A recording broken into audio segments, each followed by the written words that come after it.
ই বইয়া বইয়া নিগুর হইয়া কি চিন্তা করতে আসো? হ্যাঁ, স্বামীর কথা এনা বইয়া চিন্তা করা লাগবে না। বাড়িত লো বহু হয়েছে, বাড়িত লো। কেন? মানে আমি তোমার সাথে বাড়িতে যাব কেন? এবার জানে বাড়ি যাইবে মানে কি? এখন তো সবকিছু ফাইনাল। কালকে গায়ে হলুদ, পরুকা বিয়া, এখন যাইতে সমস্যা কোথায়? এখন তো সবই আয়োজন হয়ে গেছে, চলো। দেখো হাবু, তোমার সাথে আমার কি কমিটমেন্ট ছিল?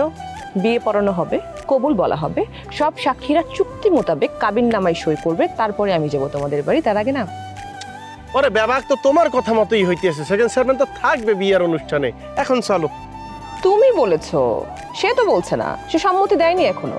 তার মানে এর মধ্যে কোনো না কোনো একটা ধোঁয়াশা কাজ করছে। আমার বিয়েতে তার উপস্থিত হওয়ার আগ পর্যন্ত আমি কিচ্ছু বিশ্বাস করি না হাবু। তোমার চেহারার লগে কিন্তু তোমার আচরণের কোনো মিল নাই, বুঝছো? তুমি এত পেশ করো কা? তোমার তো একটা পেশ জীবন মনে হইতে আছে। যখন বুঝছো যে হাবু তোমার প্রেমে কাবু হয়ে গেছে, তখন তোমার নতুন রূপ দেখতে আসি। আগে তো তোমাকে যত সহজ সরল নরম দরম মনে হয়েছে, এখন তো মনে হইতেছে তুমি অন্যরকম। নতুন নতুন ভাবে তোমাকে আবিষ্কার করতে আসি, নতুন নতুন রূপ ধারণ করতেছে, নতুন নতুন করে নিজের প্রদর্শন করতে আসো। এখন যাইয়া তোমার আসল রূপটা বাইরে হইতে আছে। কি কি কি বললা তুমি? মানে আমি আমার আসল রূপ তোমাকে দেখাইনি এর আগে? মানে ও মাই গড, মানে তুমি আমাকে মানে এই কথা বলতে পারলা বলো তো? উফ আল্লাহ, মানে আমাকে নিয়ে তোমার এই ধারণা। ওকে ফাইন, আমাদের বিয়ে হওয়ার দরকার নাই, তুমি থাকো, আমি ঢাকায় চলে যাচ্ছি। বেটার আমি থাকবোই নাই। যাও, মুই একটা গাড়ি ভাড়া করিয়ে দেবো, বলাবো গাড়ি।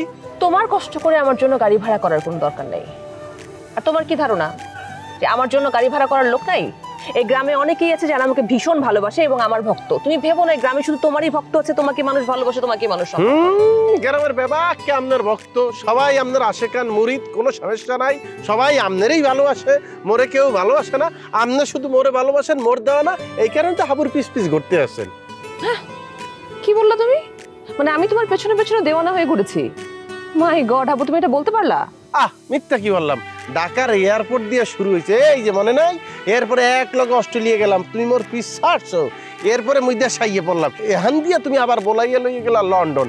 সেখানে গিয়ে কত কি ঘটলো, আমি আইয়ে পড়লাম, তুমি আবার এখানে চলে আসছো। কোন কথাটা মিথ্যা বলছি বলো? এ তো শুধু আমার একার। আর তুমি যে মার্জানের জন্য ঢাকায় গিয়ে লোকজনের সাথে মারামারি করে আমার বাবার বাড়িতে ভিতরে ঢুকে গেছো, তখন কি করেছো? হ্যাঁ, কি কারণে গেছিলা তুমি? সেসব কি মনে নাই? আমি ভুলে গেছি না? তোমার কি মনে হয় সব ভুলে গেছি? ওরে বাবা, একটা অবলা মেয়ে বিপদে পড়ছে ঢাকা শহরে, এখন মোর দায়িত্ব কি তাকে উদ্ধার করা। হেরপিন নেই মুই গেছিলাম। ও, আর আপনি যে মার্জানকে ছাড়া বাঁচতে পারবেন না বলে কান্নাকাটি করেছেন, গড়াগড়ি করেছেন, আমার বাবাকে রাজি করাতে গিয়ে কত কষ্ট করেছেন, আমি কি সব ভুলে গেছি নাকি আপনি সব ভুলে গেছেন? তোমার লগে এখন মুই বিতর্ক প্রতিযোগিতা দিতে বই নেই, বুঝছো? তুমি যা যা বলছো বেবাক মুই মান্য নিছি। তুমি পাস, তুমি বিজয়ী, তুমি শ্রেষ্ঠ বক্তা।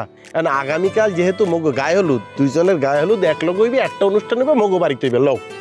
No, never. আমি হলাম বিয়ের কন্যা। কন্যার বাড়িতে কন্যার গায়ে হলুদ হয় এবং বরের বাড়িতে বরের গায়ে হলুদ হয়, এটাই সিস্টেম। আপনি এখান থেকে যান।